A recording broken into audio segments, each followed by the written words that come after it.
Bonjour et bienvenue sur la chaîne du culte du dé. Le culte du dé. On est bien, on est chez le culte du dé. Alors aujourd'hui, une nouvelle vidéo sur mon jeu favori de sport et d'arène Aristeia, donc le jeu de Corvus Belli d'arène, de sport, futuriste dans l'univers d'Infinity. Et aujourd'hui, je vais vous présenter le dernier pack donc de deux héros supplémentaires cette saison, donc ils font des petites boîtes comme ça, la prochaine va arriver dans un trimestre, avec deux nouveaux héros, donc Reckless Hearts. Nous allons avoir un guerrier de Muay Thai cybernétique et une Wonder Woman du futur. Alors qu'est-ce que nous avons? On va avoir les deux figurines, toutes les cartes des personnages, un petit pool, une petite plaquette comme ça avec tous les jetons qui sont utiles pour les différents effets des personnages. On remarque tout de suite qu'on va avoir des étourdis et qu'on va avoir beaucoup de jetons qui vont jouer sur l'initiative. C'est-à-dire que quand vous jouez vos personnages, vous avez 4 personnages par équipe, on va cacher les petites cartes qui sont ici sur le plateau de cette façon-là, et à chaque tour, entre guillemets, on va avoir chacun un personnage par exemple, en position 1, chacun révèle son perso, on a une valeur d'initiative, et c'est celui qui va avoir la plus grande valeur qui va commencer, et après ça va être le personnage de l'autre. Si jamais vous avez une égalité, c'est l'underdog, donc c'est une fonctionnalité, une caractéristique du joueur. C'est celui qui a le moins de points de victoire actuellement pendant ce tour-là, ou alors c'est au début celui qui a un total d'initiative le plus petit, qui va décider lequel des deux joueurs à égalité va commencer. Donc on voit qu'on va beaucoup jouer, on va avoir des effets qui vont beaucoup jouer là-dessus. À noter que c'est un effet qui va rester pendant 2 rounds de jeu. Au début vous allez avoir -2, et le round d'après vous allez avoir -1. Ou +2 et +1. On a aussi une petite carte sur l'effet étourdi, parce que ce qui est bien aussi dans ce jeu, c'est qu'à chaque fois que vous achetez une extension, vous pouvez les acheter dans le désordre, et vous avez tout ce qu'il faut pour ajouter les personnages. Vous n'avez pas besoin d'acheter toutes les extensions, ou de les acheter les unes après les autres. Alors, on va commencer par Axel Steel. Donc, Axel Steel, voilà sa carte. Je vais vous montrer tout de suite sa figurine. A noter que les deux figurines, je trouve qu'ils ont bien progressé, encore une fois. Voilà. Donc il est en position de garde. Très détaillé. Donc tous ses membres ont été augmentés avec des implants, ou sont carrément d'ailleurs, c'est un cyborg, voilà, avec son magnifique short, que vous pouvez faire en orange ou en bleu ciel. Très chouette fille. Sa petite carte d'initiative. Donc lui, il a 7, c'est énorme. C'est énorme, et vous allez voir, il y a des synergies aussi. Ce qui est intéressant, c'est dans ces petites boîtes, les personnages de la boîte ont des synergies entre eux. Donc lui, il a déjà 7, c'est énorme. Avec Hippolyta qui donne des bonus, on peut monter jusqu'à 9. Et là, on va battre tout le monde. Donc il peut, franchement, taper en premier. Alors, carte de personnage. On va faire le tour rapidement de ses habilités. 4 points de vie, c'est moyen, mais c'est bien déjà, c'est assez résistant. Donc le 7 d'initiative, 5 de mouvement, c'est parfait, et 5 actions, c'est très classique. Une défense bleue, c'est très très moyen. Le petit point, c'est quand vous avez un personnage adverse qui est adjacent au vôtre et qui veut s'échapper pendant son mouvement, c'est la faculté de le retenir et d'annuler son mouvement. Donc bleu et jaune, c'est pas mal. Et l'évasion, eh bien c'est le contraire, c'est quand vous êtes adjacent, vous voulez faire un mouvement et vous dégagez. On voit qu'il a une réussite automatique et un dé orange, donc ça c'est très bien. Il a un switch général. Donc le switch général, c'est quand vous lancez vos dés, vous avez tous vos symboles, et on commence par les switches. C'est-à-dire qu'on va dire, voilà, sur le résultat que j'ai, est-ce que je veux dépenser des symboles en switch? Lui, son switch, c'est point d'exclamation. Si vous êtes adjacent à la cible, on se déplace. Se déplace, c'est tout simplement, on se déplace d'une case. Ensuite, il a 2 attaques. Donc la première, low kick, qui coûte 3, donc qui coûte cher, puisque le mouvement coûte 2 déjà. Donc vous avez 5 points d'action. Vous pouvez faire un mouvement, un low kick. Alors, c'est sur les figurines adjacentes, de 1-1. Il a 3 dés déjà, orange, bleu, jaune, donc ça c'est parfait aussi. Les petites flèches vertes, donc c'est un effet automatique. C'est-à-dire qu'il fait son action et il va de toute façon infliger un -2 de mouvement à la cible. Là c'est pareil, ce tour-ci elle va avoir -2, le tour d'après elle va avoir -1. Donc c'est une bonne vieille béquille vous lui fracassez la cuisse, et après il peut courir un peu moins rapidement. Et vous lui faites des dégâts. Deuxième attaque, puisque c'est rouge, là elle coûte un peu moins cher, 2 points. Un rouge, c'est le meilleur dé, 2 jaunes, 1-1, donc c'est adjacent. Donc lui il frappe que d'une façon adjacente. Il a un switch supplémentaire qui vient en plus du général. 2 points d'exclamation, il inflige étourdi. Donc étourdi, pour rappel, on enlève une réussite à l'adversaire pendant toute son activation. Par contre, à la fin de l'activation de l'adversaire, il enlève carrément le pion. Il n'y a pas de... Vous voyez, si je regarde le pion étourdi, quand on le retourne, eh bien, il n'y a pas un autre effet. Donc il ne dure qu'une activation. Ensuite, il a 2 caractéristiques qui sont ses caractéristiques de base, qui sont toujours valables. Vous allez voir, c'est de la défense. Premier, jeu de jambes. Vous pouvez vous déplacer autant de fois que de réussites annulées par vos jets boucliers durant l'étape des résultats d'un jet opposé. Donc ça veut dire que quand vous défendez ou quand vous attaquez, eh bien quand vous annulez des réussites adverses avec un bouclier, eh bien vous vous déplacez de une case. Ça veut dire aussi pour moi, dites-moi si je me trompe, que si j'essaye de me dégager ou que si l'adversaire essaye de se dégager, c'est un jet opposé. Donc si j'annule ces réussites avec un bouclier, je peux aussi me déplacer. Donc c'est très intéressant. Il a ce petit trick de déplacement. Et ensuite, pas simple à briser, chaque fois qu'un ennemi déclare une attaque contre vous, à une portée de 1 ou 2, votre valeur d'armure prend un des verts en plus. Donc ça veut dire que voilà, quand on est adjacent ou à 2 cases, enfin avec une case entre les 2 adversaires, donc il y a des adversaires qui peuvent taper à 2 par exemple, eh bien on va avoir un jet de défense en plus. Donc c'est typiquement un personnage de corps à corps, c'est normal, et il va avoir donc ces petits effets, lui ça va être d'enlever du déplacement, d'étourdir, et il a des petits tricks de défense et de déplacement supplémentaires. Ensuite, ces 4 cartes. Alors je vous rappelle que quand on fait son deck de cartes, on choisit ses personnages, on a 10 cartes génériques, qui sont les mêmes pour les 2 joueurs, et après, chacune de vos figurines va vous amener 4 cartes, et il va falloir en choisir seulement 2. Donc il va falloir sélectionner les cartes qu'on va prendre. Première, Uppercut. Donc durant la phase d'activation de Axel Steel, on inflige tout simplement un point de dégâts à une cible adjacente, et on la déplace. Donc ça peut permettre aussi de se dégager d'un corps à corps qui ne nous arrange pas. On peut se déplacer, on peut la jouer au début de son activation, et après du coup on peut partir sur une autre zone de marque, on peut s'échapper, etc., etc. Et en plus on lui met un dégât. Direct au foie, donc c'est toujours pendant la phase d'activation d'Axel Steel, jusqu'à la fin du round, votre attaque gauche-gauche-droite, donc c'est la petite attaque entre guillemets, alors petite, elle a quand même un dé rouge et 2 dés jaunes, hein, à 2 points, jusqu'à la fin du round, donc on gagne un switch supplémentaire, on peut infliger l'état moins 2 éclairs, donc les éclairs c'est les actions en fait dont dispose le joueur opposé. En gros, 90% des personnages ont 5 points d'action, là on leur enlève 2 points d'action déjà, donc c'est-à-dire qu'ils n'ont plus que 3. Par exemple Axel, qui a ce fameux low kick à 3, dans un round il pourrait faire déplacement, ça coûte 2 points, donc il se déplace de 5 cases, il fait un low kick. Là, on lui enlève 2 points, il ne pourrait plus que faire un low kick, ou alors se déplacer de 2 et avoir un point qui ne sert à rien. A noter que, pour les petites choses comme ça, on a des tokens, hein, puisque ça dure jusqu'à la fin du round, donc on peut mettre sur les personnages le petit token qui va bien. Troisième carte, ce requin a toujours des dents, donc c'est toujours pour... Alors c'est avant d'effectuer un jet de défense de Axel Steel jusqu'à la fin du round, vous pouvez ajouter un dé rouge. Donc les dés rouges, c'est des dés qui ont beaucoup, c'est des dés offensifs, on va dire. C'est des dés qui vont avoir des réussites pour frapper. À vos jets de défense contre toute cible, portez 1-2. Donc ça, c'est parfait. Ça veut dire que si on vous attaque et que vous avez cette carte-là, eh bien votre défense, elle devient beaucoup plus mortelle. Ou vous pouvez ajouter 2 boucliers à des jets de défense contre toute cible à portée minimum de 3. Donc là, c'est si on vous attaque à distance. Vous n'allez pas avoir une très bonne défense, puisque votre défense de base à distance, elle est bleue. On rajoute 2 boucliers. Donc ça va être une carte vraiment défensive, mais aussi offensive sur les défenses rapprochées, donc qui va avec le personnage.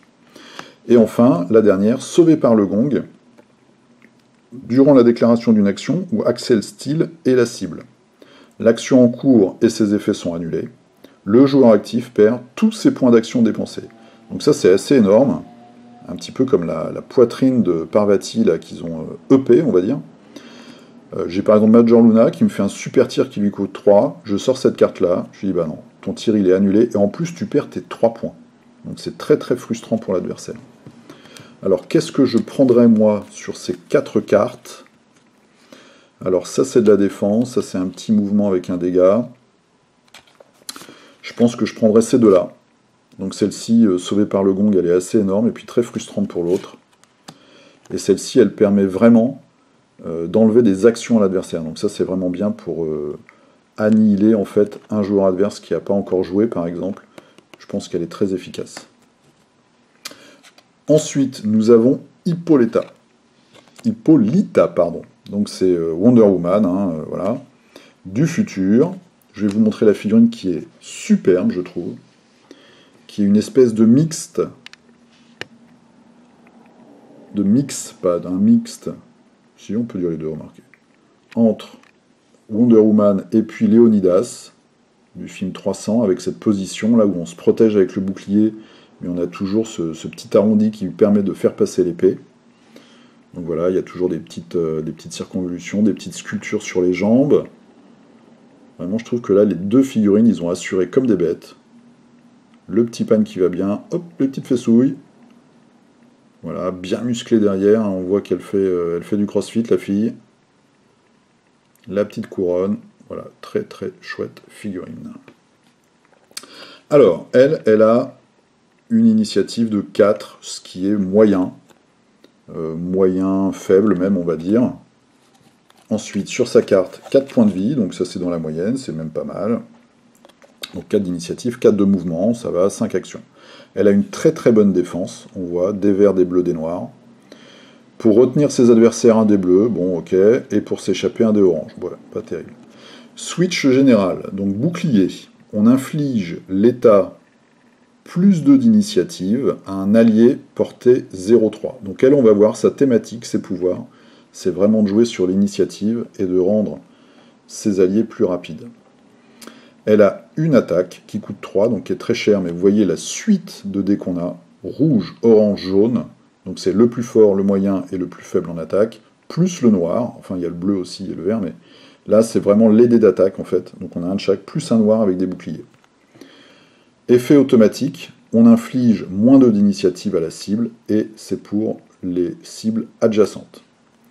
Inspiration, donc ça c'est une action, c'est pas une attaque. Donc on jette juste nos 2 dés, et si on a une réussite, c'est bon. On inflige l'état plus 2 d'initiative à la cible, donc à un allié ou soi-même, puisque la portée est de 0 à 5. Donc là encore, on joue avec l'initiative. 2 caractéristiques qui vont être là pendant toute la partie, réflexe amélioré. Au début de la phase d'action de votre activation, on va gagner 1 point de mouvement par point de valeur d'initiative au-delà de 4. Donc si on est EP en initiative, eh bien on va avoir 1 point de mouvement en plus. Donc, au maximum, on va avoir 2, donc on peut monter à 6. Leader abattu. Chaque fois que vous êtes envoyé à l'infirmerie, on retire tous les marqueurs d'état modifiant l'initiative de vos alliés. Alors, c'est assez marrant parce que ça veut dire qu'on enlève les bonus, mais ça veut dire qu'on enlève aussi les malus.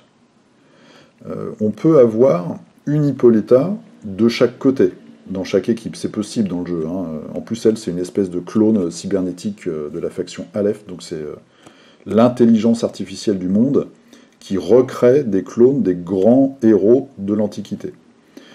Donc on peut avoir tout à fait chacun de son côté le même personnage. Donc là, voilà, si elle part à l'infirmerie, on perd tous ses bonus d'initiative dans son équipe, ce qui est assez normal, puisque c'est elle qui les a donnés normalement. C'est 4 cartes de deck. Donc on va en choisir 2.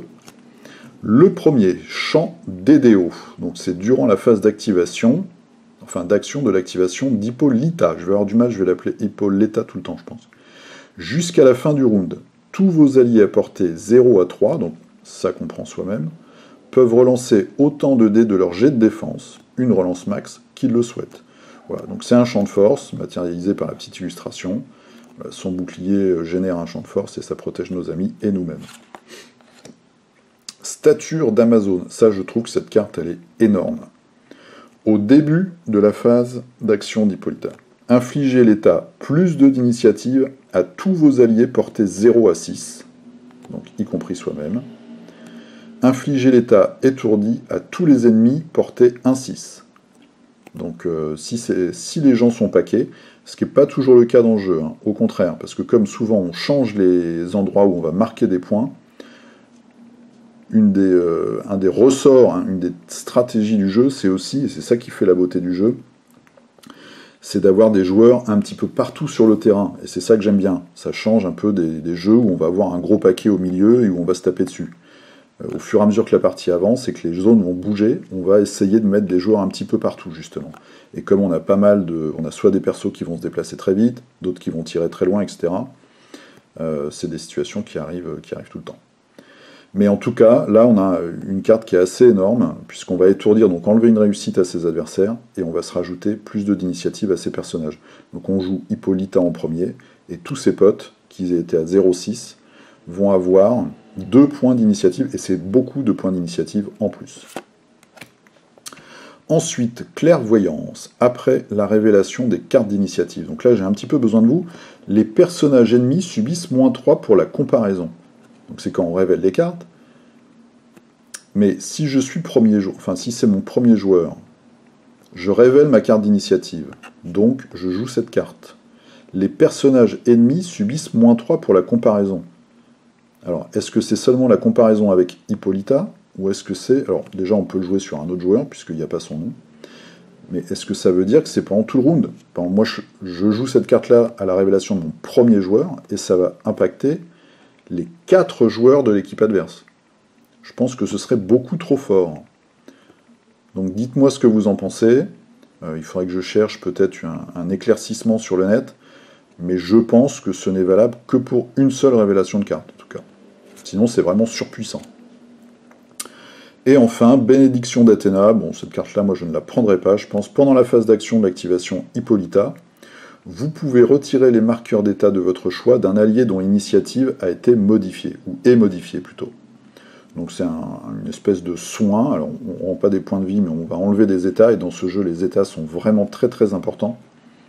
Donc voilà, c'est un soin. Il n'y a pas de distance. Donc ça veut dire qu'on peut soigner... en tout cas enlever des états néfastes à quelqu'un qui est très très loin sur complètement l'autre bout du terrain. Ça peut être intéressant, mais je trouve que par rapport aux autres, qui sont assez globales, je ne prendrai pas celle-là. Je prendrai celle-là à coup sûr. Stature d'Amazon, même s'il faut qu'on ait des gens paquets, mais on peut paquer son équipe. Premier round, on est paquet. Hein. Non, mais enfin, ça dépend des scénarios, mais en tout cas dans le scénario qu'on joue le plus souvent. Donc ça peut être surpuissant. Bon, il faut avoir la carte en main, bien sûr. Mais je prendrai celle-là, en tout cas, plus le étourdi, ça c'est vraiment terrible. Le bouclier me parle bien. Donc moi, par défaut, je prendrai ces deux-là. Et après, j'attends de voir vos éclaircissements sur celle-ci. Si elle est globale aux 4 personnages, je prendrai ça, parce que c'est tout simplement énorme. Mais franchement, je pense pas. Ce serait, je trouve, trop puissant.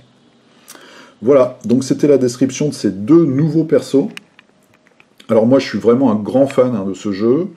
Je vous conseille d'aller sur la chaîne de mon ami C'est qui commence, où on a fait une partie filmée. Alors, on était pas mal alcoolisé, mais on a bien rigolé. En tout cas, la partie est assez intéressante, je pense. Et puis, il y a des bons mots, il y a un chien, il y a de la bière, voilà. Donc, si vous voulez avoir une idée de l'ambiance du jeu. Et puis, vous avez aussi sur la chaîne Mini Socle, il a fait une vidéo sur le jeu et aussi les 5 raisons qui lui font aimer ce jeu. Voilà, c'est un gros joueur de jeux de figurines, visiblement.